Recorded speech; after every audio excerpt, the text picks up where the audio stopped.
말씀은 오늘 이사야서 49장 14절, 15절 두 절 말씀입니다. 이사야서 49장 14절, 15절 말씀, 저희들이 15절 말씀은 너무나 잘 아는 말씀인데 오늘은 14절, 15절 짧은 말씀이기 때문에 교독해서 읽지 않고 14, 15 두 절 우리 함께 읽으시면서 하나님의 말씀으로 우리 함께 은혜를 나누겠습니다. 함께 읽겠습니다. 오직 시온이 이르기를 여호와께서 나를 버리시며 주께서 나를 잊으셨다 하였거니와 여인이 어찌 그 젖먹는 자식을 잊겠으며 자기 태에서 낳은 아들을 국민이 여기지 않겠느냐. 그들은 혹시 잊을지라도 나는 너를 잊지 아니할 것이라. 아멘. 아멘. 하나님이 세상을 창조하셨지요. 이 세상은 갑자기 어디선가 그냥 갑자기 생겨난 것이 아니라 하나님이 지으셨습니다. 하나님이 지으셨다라는 의미는 하나님으로부터 이 세상이 나왔다라는 의미도 함께 포함되어 있습니다. 온 세상이 하나님으로부터 나왔기에 지금도 온 세상은 하나님이 누구이신가를 드러내 보이고 있습니다. 하나님이 어떤 분이신지, 하나님이 얼마나 영광스러운 분이신지, 하나님의 놀라운 사랑이 얼마나 크고 큰지 우리들에게 오늘도 온 세상 만물들은 그 놀라운 하나님의 사랑을, 하나님의 영광을 우리에게 보여주고 있습니다. 그래서 로마서 1장 20절 말씀에 보시면 이렇게 말씀하지요. 세상으로부터 그의 보이지 아니하는 것들 곧 그의 영원하신 능력과 신성이 그가 만드신 만물에 분명히 보여 알려졌나니 그러므로 그들이 핑계하지 못할지니라 라고 말씀하고 있습니다. 그렇습니다. 오늘도 온 세상 만물들이 살아계신 하나님을 드러내 보여주고 있습니다. 그런데 하나님께서 세상을 창조하실 때, 특별히 사람을 창조하실 때 하나님께서 그 사람을 자기의 형상대로 지으셨다라고 우리에게 들려주고 있습니다. 하나님이 세상 만물들을 창조하시고 특별히 사람을 창조하실 때 남자도 여자도 다 하나님의 형상대로 지으셨습니다. 그래서 오늘 저와 여러분들이 보통 하나님을 아버지라고 부르기 때문에 아버지, 그러니까 하나님을 아버지의 모습으로만 그릴 때도 있고 또 아버지가 남성이기 때문에 하나님을 남성적인 그런 성품과 모습으로 우리가 생각할 때가 종종 많이 있습니다. 그러나 하나님은 남자, 아버지만 하나님의 형상대로 창조하신 것이 아니라 여자, 어머니도 하나님의 형상대로 지으셨습니다. 그래서 그 하나님의 놀라운 형상이 어머니를 통해서 우리에게 보여지게 하시고 어머니의 사랑을 통해서 하나님을 만나게 하시고 깨닫게 하시고 하나님이 어떤 분이신지 알게 하셨지요. 이 말씀은 바꾸어 말씀드리면 우리가 하나님을 알게 되면 우리가 신앙생활을 하고 더 깊이 하나님을 만나고 우리가 신앙이 깊어지면 깊어질수록 하나님에 대해서 더 많이 알게 될 때 우리들 가운데 깨닫게 되는 게 있습니다. 그것은 바로 하나님 그 안에 계신 그 놀라운 하나님께서 우리에게 주신 그 사랑을 발견할 때 이전에 깨닫지 못했던 어머니의 사랑을 더 깊이 깨닫게 되고 이전에 몰랐던 그 어머니의 희생과 눈물과 기도를 더 깊이 알게 된다라는 것입니다. 그래서 우리가 어머니의 사랑을 통해서 하나님을 알게 되지만 또한 하나님의 사랑을 통해서 어머니의 사랑을 우리가 경험하게 되고 깊이 만나게 되고 깨닫게 되는 은혜가 있습니다. 오늘 특별히 마더스데이를 맞이해서 사랑하는 우리 어머니들에게 다시 한번 감사를 드리고 그 놀라운 하나님의 사랑으로 자녀들을 사랑하시고 키우신 어머니들에게 하나님의 큰 놀라운 축복이 함께 하시기를 원합니다. 오늘 마더스데이를 통해서 저는 여러분들과 함께 하나님의 사랑이 어떤 것인가, 특별히 하나님 안에 있는 어머니의 사랑, 그 사랑을 우리가 함께 생각해 보면서 우리의 어머니의 사랑이 어떠신지, 내게 주신 그 어머니의 사랑, 그 은혜가 무엇인지 다시 한번 깨닫게 되면서 우리 어머니에게 감사하고 또 하나님께 감사하는 이 시간이 되길 원합니다. 첫 번째로 하나님의 사랑은 어떤 사랑이냐면 하나님 안에 있는 어머니의 사랑은 받아주시는 사랑입니다. 받아주시는데 한없이 받아주십니다. 한없이 받아주실 뿐만 아니라 적은 것을 크고 놀라운 것처럼 받아주시는 것이 하나님의 사랑입니다. 구약에 보시면 하나님께서 제사 제도를 만드셨습니다. 그 제사 중에 번제가 있고 소제가 있습니다. 번제나 소제나 공통점은 다 불로 태워서 하나님 앞에 제사를 드리는 것이지요. 그런데 번제와 소제의 차이점 중에 하나가 있는데 그 중에 하나는 무엇이냐면 번제는 모든 것을 전체를 다 태워서 하나님 앞에 제사를 드리는 것입니다. 그런데 소제는 그렇지 않습니다. 소제는 참으로 전부에서 일부분을 떼어서 불을 태워 하나님 앞에 드리는 제사입니다. 그래서 그 소제의 일부분을 태워 드릴 때 이 일부분을 영어로는 메모리얼 포션이라고 이야기하고 번역하고 있습니다. 그런데 하나님께서 그 제사 제도를 만드시고 제사를 받으실 때 번제만 받으신 게 아니에요. 하나님은 소제도 받으셨습니다. 그것은 어떤 의미가 있냐면 하나님 우리가 전부 드렸을 때에도 기뻐 받으시지만 하나님은 적은 것 일부분을 떼어서 하나님 앞에 드릴지라도 마치 전부를 주는 것처럼 전부를 다하여 하나님 앞에 드리는 것처럼 살아계신 하나님은 그 적은 것을 크게 받으신다라는 의미가 있습니다.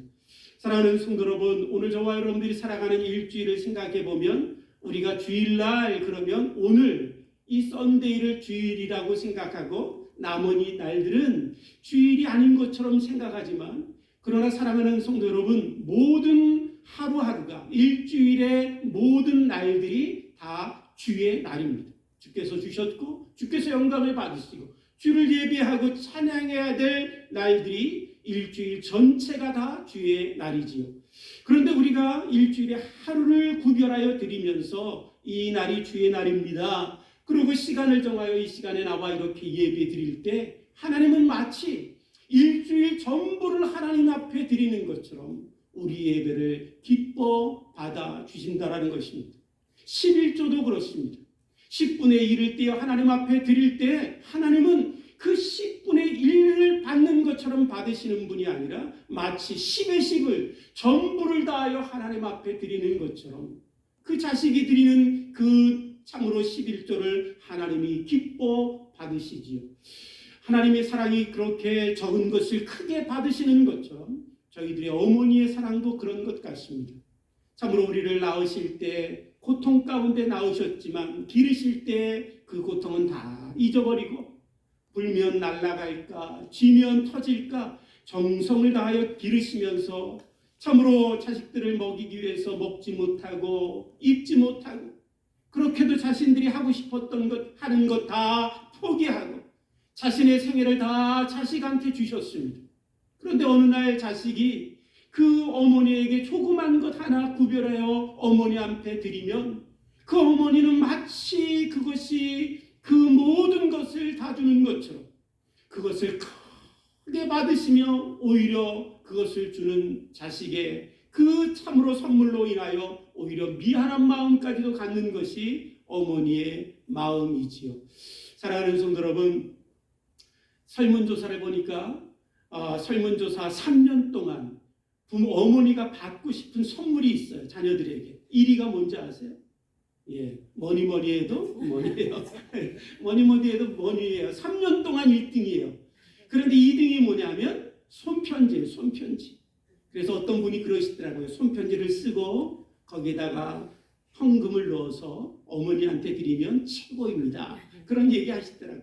사랑하는 성도 여러분, 큰 것이 핑그러한 게 아니에요. 적은 것. 내가 정말 어머니의 사랑에 감사하게 몇 자 적고 내가 참으로 없어도 구별하여 참으로 어머니에게 조그만 현찰이라도 드릴 수 있다면 그것을 받으시는 어머니는 마치 전부를 받는 것처럼 오히려 미안해하며 그 자녀의 그 선물을 기뻐 받으시는 것이 어머니이신데 특별히 어머니 날을 보내면서 사랑하는 성도 여러분과 제가 어머니들에게 조금이라도 우리들에게 주신 그 사랑을 기억하며 정성껏 선물할 수 있는 그런 어머니 날이 되길 원합니다. 이처럼 하나님께서는 적은 것을 크게 받으시지요. 뿐만 아니라 하나님은 그 선물을 받으시는 하나님이실 뿐만 아니라 하나님은 어떤 것도 받으시냐면 더럽고 추하고 참으로 어떻게 하나님 앞에 저렇게 할 수 있지? 그럴 정도의 악한 것까지도 하나님은 다 받으시는 분이십니다. 성경에 보니까 살아계신 하나님 아버지 앞에 성도들이 참으로 불평하고 원망하고 불신의 말들을 고백하고 심지어는 복수심에 불타서 하나님 앞에 외치고 하나님 앞에 투정하고 그 모든 것들을 하나님은 다 받으시더라고요. 성경의 시편에 보면 다윗이 하나님을 향해서 이렇게 얘기합니다. 하나님, 언제까지 숨어 계실 거예요? 하나님, 저 원수를 보세요. 하나님, 저 원수를 그냥 살려두실 겁니까? 하나님, 저 원수를 쳐서 죽이실 뿐만 아니라 하나님, 그 원수의 자식들은 고아가 될 뿐만 아니라 그 고아를 긍휼히 여기는 사람이 한 명도 없게 해주세요. 그렇게 자기에게 있는 복수심, 원한, 불평, 분노들을 하나님 앞에 다 다윗이 쏟아놓습니다. 하나님이 다 받으시지. 엘리야가 로뎀나무 아래 가서 하나님 아버지 앞에 뭐라 그러냐면, 여러분, 살아계신 부모에게 자녀가 엄마 아빠 나 죽고 싶어, 그것보다 더 깊이 마음에 못을 박는 그런 이야기가 어디 있겠어요. 근데 엘리야가 로뎀나무 그늘 아래서 하나님 앞에 얘기합니다. 하나님, 나 이제 살 만큼 살았어요. 하나님, 나 더 살고 싶지 않아요. 지금 나 좀 죽여서 데리고 가세요. 하나님, 나 죽여주세요. 그렇게 하나님 앞에 이야기하며 절망하고 좌절하는데 그것도 다 받아주십니다. 예레미야서 보면 예레미야 선지자가 하나님 앞에 뭐라고 그러냐면, 하나님은 전능하시고 힘이 많으셔서 나를 속이셨는데 그래서 내가 속았습니다. 그래서 하나님, 나를 속이신 하나님 때문에 저기에 있는 세상 사람들이 나를 조롱하고 조롱합니다. 하나님, 왜 나 속이셨어요? 하나님 앞에 그렇게 이야기합니다. 그것도 하나님이 다 받으시지요. 사랑하는 성도 여러분, 어머니 사랑도 그런 것 같습니다. 어머니는 저금한 선물도 크게 받으실 뿐만 아니라 모든 자녀들의 참으로 그 더럽고 오염되고 참으로 그 모든 악한 것들까지도 어머니는 다 받으시지요. 불평도, 원망도, 투정도, 짜증도, 세상에 나아가서 스트레스 쌓이고 그 쌓인 스트레스는 어머니한테 와서 다 풉니다. 세상에 나가서 화풀이 할 데 없으면 어머니한테 와서 다 화풀이하고 어머니가 무슨 잘못된 죄를 범한 것처럼 쏟아놓습니다. 돈을 낸 것도 아닌데 밥맛 없다고 이렇게 투정하는지, 자라면서 맡겨둔 것도 없는데 안 준다라고 어머니에게 그렇게 대드는 우리들이지만, 그러나 사랑하는 성도 여러분, 어머니는 다 받으십니다. 저기 차를 타고 조금만 나가면 바다가 있어요. 그 넓은 바다, 그 바다에 세상에 온갖 오염된 물질들이 다, 더러운 것들이 쏟아져 들어가도 바다가 다 그것을 받고 그것을 정화시키듯이 어머니의 사랑은 그렇습니다. 그래서 많은 사람들이 어머니의 사랑은 바다와 같다라고 이야기하죠. 그래서 어머니의 은혜라는 우리 노래 한번 생각해 보시면, 또 아시면 우리 한번 불렀으면 좋겠습니다. 2절인데, 넓고 넓은 바다라도 말들 하지마, 나는 넓은 게 또 하나 있지, 사람 되라 이르시는 어머니 은혜, 푸른 바다 그보다도 넓은 것 같아. 그렇습니다. 어머니는 참으로 그 어머니의 은혜와 사랑은 푸른 바다 그 넓은 바다보다 더 넓습니다. 그래서 우리의 모든 것들을 다 받아주셨기에 오늘 우리가 자라서, 그래도 조금 자라서 우리가 어머니의 사랑을 노래하게 된 줄 믿습니다. 두 번째로 하나님의 사랑은 어떤 사랑이냐면 무조건적인 사랑입니다. 하나님은 어떤 사랑을 갖고 우리가 참으로 그 하나님의 사랑을 받고 사는지 성경을 읽다 보면 그 하나님의 무조건 사랑이 이해가 되지 않을 때가 있습니다. 하나님 이거 지나친 것 아닙니까?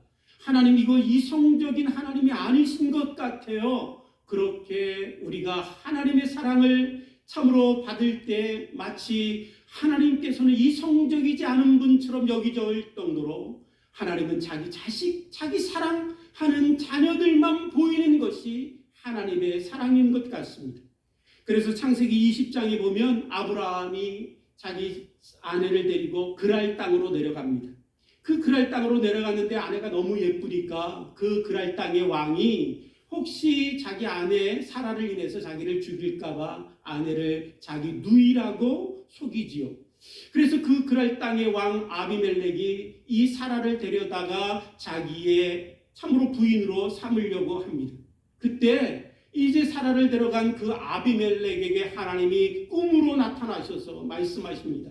야 이놈아, 너 나 가만 안 둘 거야. 그 여자를 건들면 너를 죽일 뿐만 아니라 네 자식까지도 다 내가 쳐서 멸할 거야. 하나님이 분노하시며 그 아비멜렉에게 야단을 치시고 호령하시지요. 근데 여러분 한번 생각해 보십시오. 잘못은 아비멜렉이 한 게 아닙니다. 아비멜렉은 아브라함이 이 사라를 자기 누이라고 하니 아리따운 여인을 데려다가 자기 부인으로 삼겠다는데 무슨 잘못이 있어요? 그런데 하나님께서 호령하고 야단을 치고 참으로 혼을 낸다면 아브라함을 혼내셔야죠. 아브라함아, 네 아내 사라를 누이라고 거짓말을 치느냐라고 혼을 내야 되지만 하나님은 그 아브라함에게 말씀하지 아니하시고 오히려 아비멜렉에게 나타나셔서 그를 혼내시고, 그래서 이제 아브라함이 사라를 데리고 그 땅을 떠날 때 아비멜렉을 통해서 소와 양과 종들을 얻어서 함께 떠나게 합니다. 하나님, 이게 이성적인 것입니까? 하나님 혼내려면 아브라함을 혼내셔야죠. 그런데 여러분, 저는 이 하나님의 사랑을 보면서 이것이 어머니의 사랑 같습니다. 자식이 나가서 싸우고 돌아왔습니다. 그러면 아버지는 너 왜 싸웠니? 맞을 짓을 하니까 맞고 다니지? 그래 싸우면 맞지 말라 그랬지? 뭐 그렇게 얘기하지만 어머니는 그러시지 않더라고요. 어머니는 누가 때렸어 내 새끼? 가만 안 둘 거야. 이 아들이 잘못을 해서 맞았는지, 이 아들이 싸울만 해서 싸워서 그렇게 다치고 들어왔는지, 왜 싸웠는지, 왜 맞았는지 상관없어요. 내 자식 건든 놈은 내가 가만 안 두겠다고 이성을 잃어버리고 어머니가 화를 내시는 것, 그것이 어머니의 사랑인 것 같습니다. 사랑하는 성도 여러분, 그렇게 어머니들이 자식을 사랑하는데 어머니는 이성적으로 자식을 사랑하는 것이 아닌 것 같아요. 어디에 보니까 아버지는 자식을 자기 자식으로 인식하고 받아들이는 과정이 있더라고요. 자식이 태어나면 그 자식과 관계를 맺고 그 관계 속에서 나를 닮아가는 자식의 모습을 보면서 내 자식 그렇게 된대요. 근데 어머니는 그렇지 않다고 그러더라고요. 그냥 태어나면 내 자식이야. 얘가 나를 닮았든 안 닮았든, 얘가 잘못을 하든 못된 짓을 하든 내 자식, 오직 내 자식만 보이는 것이 어머니의 사랑인 것 같습니다. 그래서 마지막 그 이성이 다 흐려질 때에도 어머니는 오직 자기의 자식만 생각하시는 것 같습니다. 그래서 엄마의 마지막 말들이라는 책을 쓴 서울대학교 박희병 교수가 그 책에서 이제 어머니가 치매가 걸려서 참으로 정신이 희미해져 가고 이성을 잃어가는 그 일련의 과정을 이렇게 기록하면서 어머니가 마지막 세상을 떠날 때까지 어머니가 하신 말들을 기록했어요. 그래서 165개의 기록을 가지고 어머니의 말들을 가지고 그 어머니의 말들을 해석했는데, 그 어머니의 말들, 그 많은 말들을 찾아보니까 대부분 다 무엇이냐면 자기 그 아들을 향해서 하는 말이에요. 뭐라고 얘기하냐면, 밥 먹었니? 오지 말라고 했잖아. 힘든데 왜 왔니? 춥다. 옷 더 따뜻하게 입어라. 피곤한데 또 왔냐? 내가 너에게 욕만 보인다. 헛떡가 밥 먹으라. 네가 나 때문에 여유 없구나. 갈 때 조심해라. 그게 어머니의 말입니다.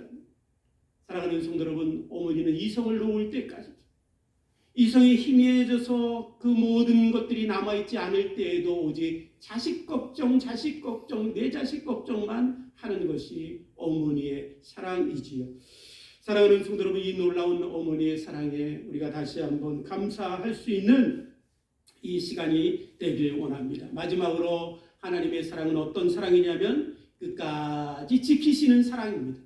그래서 시편 121편에 보니까 하나님께서 121편 그 짧은 성경 말씀 안에서 반복해서 7번이나 하시는 말씀이 있어요. 뭐라고 말씀하시냐면 여호와는 너를 지키신다. 여호와는 너를 지키신다. 여호와는 너를 지키신다. 여호와는 너를 지키신다. 7번씩이나 반복해서 말씀하십니다. 그렇습니다. 하나님은 우리를 지키시는 분이시지요.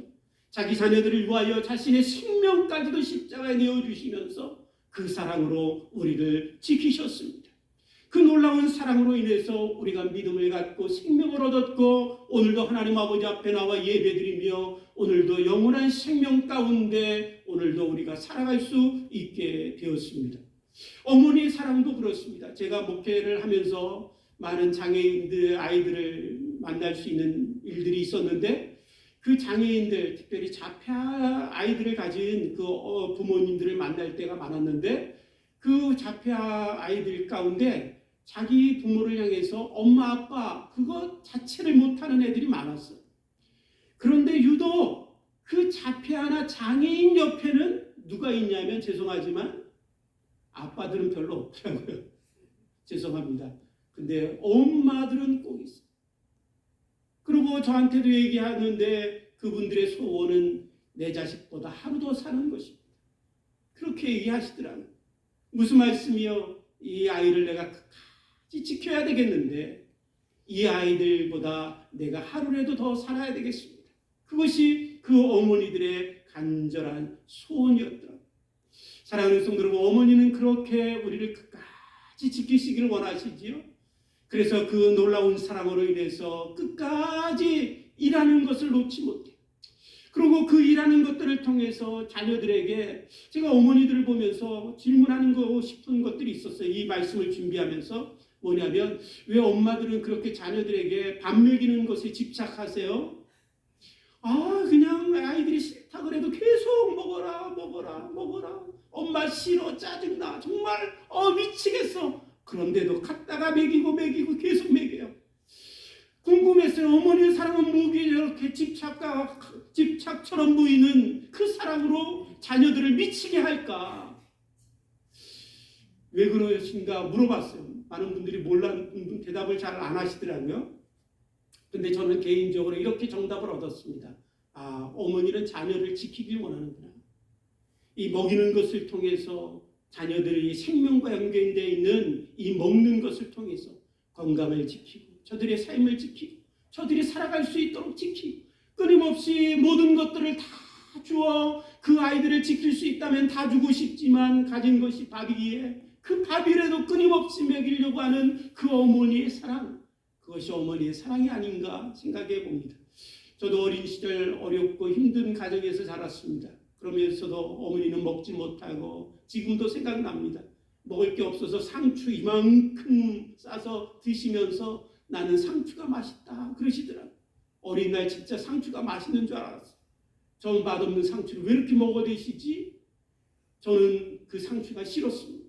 그런데 지금 와서 보니까 어머니가 참으로 저에게 밥을 먹이기 위해서 자신은 상추라도 먹고 견디셨던 그 사랑을 지금도 다시 한번 깨닫게 됩니다. 어머니는 그렇게 우리를 지키시기 위하여 손발이 다닳도록 고생하시고 마지막까지도 우리를 지키시기 위하여 오늘도 눈물로 무릎 꿇고 기도하시며 자식 사랑 그 자식 위하여 기도하시는 것을 보게 됩니다. 사랑하는 성도 여러분, 마더스데이를 맞이해서 다시 한번 어머니의 사랑 다시 한번 깊이 생각하고 그 사랑을 우리에게 주신 하나님 앞에 감사하고 좀 전에 말씀드렸던 것처럼 조그만 것이라도 하나 준비해서 어머니한테 드릴 수 있는 복된 마더스데이가 되기를 주님의 이름으로 축복합니다. 함께 기도하시겠습니다.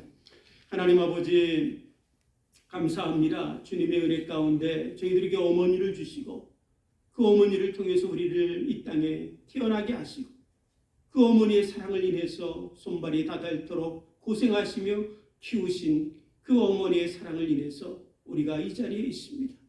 하나님 아버지, 간절히 참으로 기도하며 아버지 앞에 바라기는 그 사랑을 우리가 어떻게 다 알고 깨닫고 갚을 수 있겠습니까? 그러나 아버지 하나님, 조금이라도 어머니 건강하실 때 깨닫게 하셔서 조금이라도 더 우리가 어머니들을 돌보게 하시고 또한 우리들의 것들을 어머니에게 드려 기쁨과 감사의 참으로 세월들이 되게 하시고 하나님의 그 놀라운 사랑을 인하여 하나님 앞에 영광 돌리는 우리들의 삶이 될 수 있도록 축복하여 주옵소서. 감사하며 예수님의 이름으로 기도드립니다.